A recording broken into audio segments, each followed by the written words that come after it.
Okay, so tell me, what's been going on? What's business like these days? Okay. Our business is constantly expanding, as you know. The thing is that we have to comply or be aligned to compliance framework. Nowadays we have ISOs for everything. We have ISOs for quality, information security, business continuity, data protection, cloud services, the list goes on. We have the new law, the PDPL law, yes, regarding personal data protection. We also have to comply with all the other stuff, the COVID, the frameworks for maturity, CMMI, P3M3. I could never stop talking about that. It's an never-ending list, never-ending list actually. So the thing is that I'm not seeing a huge gap. We have the technology, we invest in technology a lot. We have the processes and procedures, but the main thing is that we face resistance from the human factor. This resistance slows everything down. It's like having a Ferrari with all this technology, but no one knows how to drive it. Yeah, actually, I seem to be getting these comments a lot lately from different organizations. Some of them have even gone as far as to building, the special parking spot for their Ferraris. However, everyone seems to ignore the fact that in order to drive a Ferrari, someone needs special skill to do that. Without skill, Ferraris are just really expensive toys. Yes.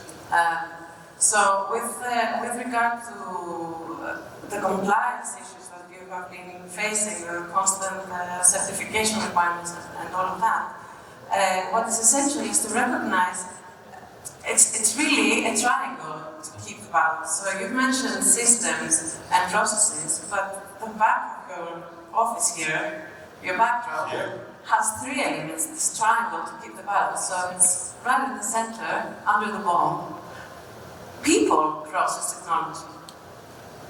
So with people, you are experiencing some resistance.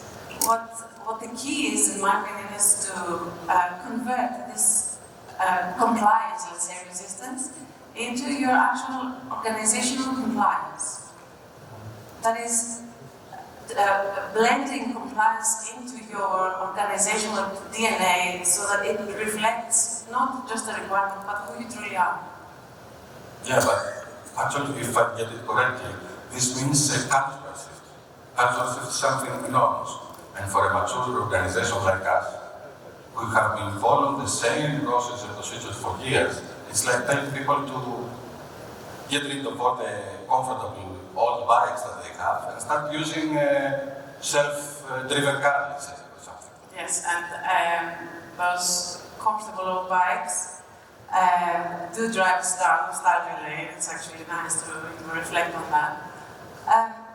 Here's an idea. Resistance, human resistance to change, is just a different type of feedback. So many organizations leverage that. Let's say, like when you're driving a car. I'll give you an example. You're driving a car. There's a GPS on your car, and it's proposing the best recommended route for you to get to your destination.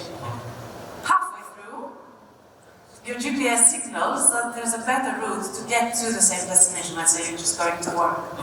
So, in the same sense, resistance should be seen as a signal from people alerting you, letting you know that there's a better way to do things, so that you're able to. You should collect resistance as a source of information, as valuable data, as you would with your valuable data, right?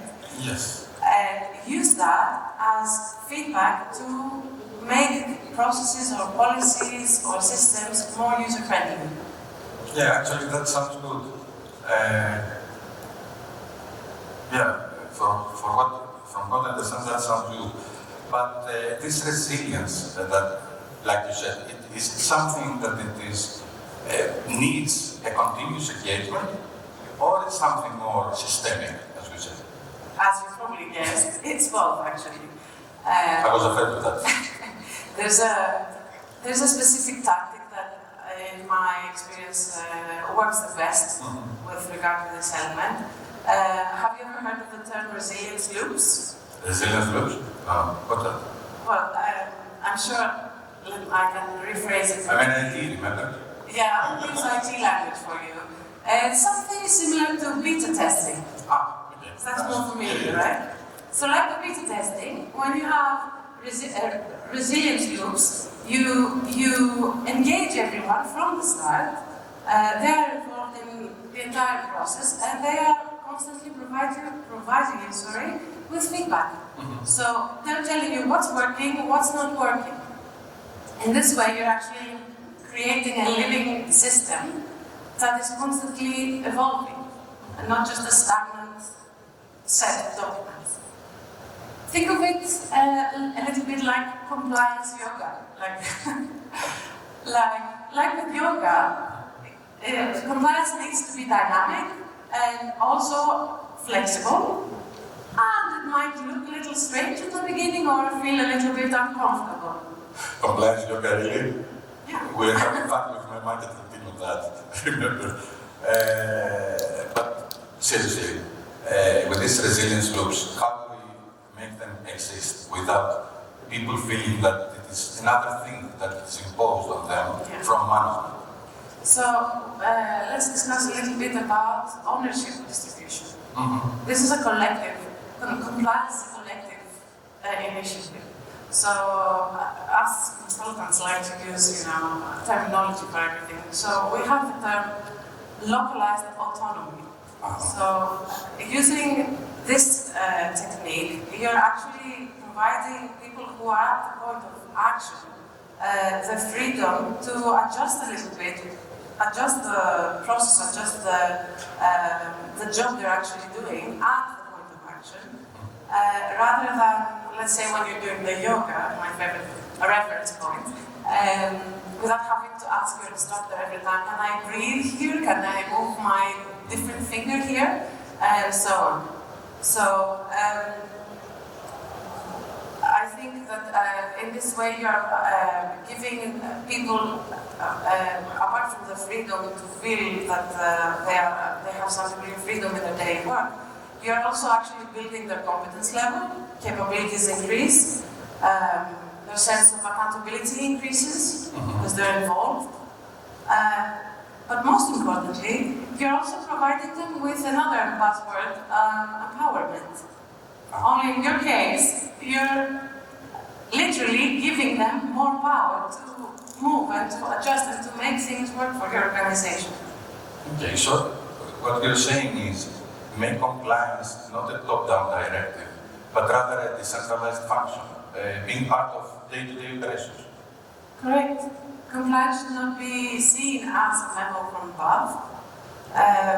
It's a better idea to consider that each team member holds a piece of the compliance puzzle, and that inherently moves them from a state of feeling passive and receiving memos and having to respond to that, so from a state of resistance to a new state of being active, of really demonstrating resilience. But see, here's another thing. What about those people? There's always another thing. What about those people that they're used in the old ways, they're stuck in the old ways? There are people in the organization that face every, let's say, change, either small or a big change, like a gigantic threat.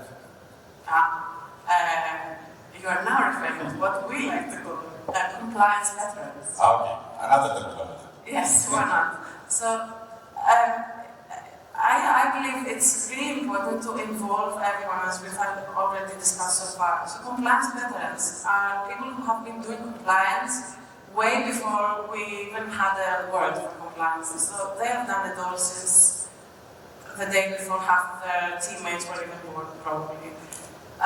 So a good strategy with them is to recognize their experience, to provide them with the opportunity to mobilize the team, to share their insights, and to navigate the change, to include them in the future state, recognizing them as mentors. And obviously, who doesn't like to be recognized as a mentor at work? Actually, this is a smart move. Position them or placing them as, let's say, change leaders. Yes, you see, the thing with change, as you probably know, is that we feel like change is usually being done to us, and that's a source of resistance, rather than being done with us. So if you increase the level of leadership, that you involve a leadership role for these people, they automatically, not automatically maybe, but gradually, dynamically, move from being a skeptic to being a champion. Okay, that sounds nice. Now, it comes another difficult one. What about the so-called audit fatigue? Nowadays, let me tell you. Nowadays, we have internal audits, we have external audits, we have second-party audits, we have third-party audits, we have even surprising audits. It's like running in a never-ending marathon in the desert without any motor station in between. Yes, well, audit fatigue is also a thing, or compliance fatigue. You are aware of all the latest technology. And it's actually the bane of every compliance professional's existence right now. Compliance is ever growing, and it's going to get more and more included in everyone's jobs. And to be fair, it's hard to feel like you're always monitored for something. It's like you're under the microscope with all these audits all the time, or within a CCTV network, if you can speak your language a little more. We have CCTV. You have CCTV, I know you have the privacy as well for it. So the concept here is to flip that, turn that around. So not to consider audits as the next big test that we are all studying for. Oh, stop whatever you're doing, let's do our best to close the findings and perform one specific audit. But rather to create a culture of continuous readiness, whereby, for example, you might add some audit automation systems, or you might add some dashboards for people to just be aware that this is where we are at a constant level, not just when just right before the audit. Okay, so you mean instead of dreading the annual audit as usual, we need to embed this in our day-to-day operations. This is what we mean. Have the Ferraris ready for a ride at all times, rather than having it ready at the last minute. That's correct. And the way we are agreeing, I hope, to go around this is to build a team that feels the confidence that they are always audit ready. So the next time a true next audit is scheduled, no one gets scared. They're actually not going to just survive the audit. It's in their DNA, they're going to ace your audit. Okay, so you mean turning our organization from passive, let's say, acceptance or resistance into continual involvement or resilience. So it's like persuading people to participate in compliance like they do in all other business improvements, developments, etc. Exactly. You can also see or treat resistance as a source of unchanneled energy. This is a very, yogi discussion today. Yeah. I hope I'm not boring you today. But our job is to utilize, to transform this bundle of unchanneled energy into forward momentum, so that this energy is released, and that people actually become more motivated, and compliance resistance is actually converted into what we need, which is the resilience part. Okay. So let me recap things, just to understand that I got everything right. I guess before you do that, It's a little bit, my last metaphor for the day, I promise. It's a little bit like changing the mentality from shocking people with a surprise, big exam on everything they know with like black box curriculum into an open book exercise where everyone knows the answers to. Okay. That sounds good. If we manage to succeed that should be good. Now try to recap. Okay, recap. First thing, people involvement and distributing ownership. Second thing, treat resistance as feedback and learn from it. Third thing, turn or transform skeptics into champions. And finally, cultivate, let's say, a mindset of always audit-ready team. Just like the Ferraris should be ready. Okay. So I think I'm ready now to go back to my team and inform them that I found our new creative sandbox. Compliance, actually. Maybe, between us, maybe convince some of them to try compliance yoga, as you suggested. I can't wait to see that. Okay. Let's go ahead and turn your Ferraris into finely tuned machines with everyone behind the wheel, so that each audit checkpoint or pit stop is successful and feels like a breeze. Thank you. Okay, so Thank you. Thank you for that. thanks for the discussion. If any of you want to discuss your compliance needs, you can find us at the TEKPATHS booth and we can discuss those. Or even the relationship between Ferraris and compliance yoga. Okay. That's it. Bye. Thank you. Thank you. Thank you so much, Phaedra and Vassilis. Can I ask you to remain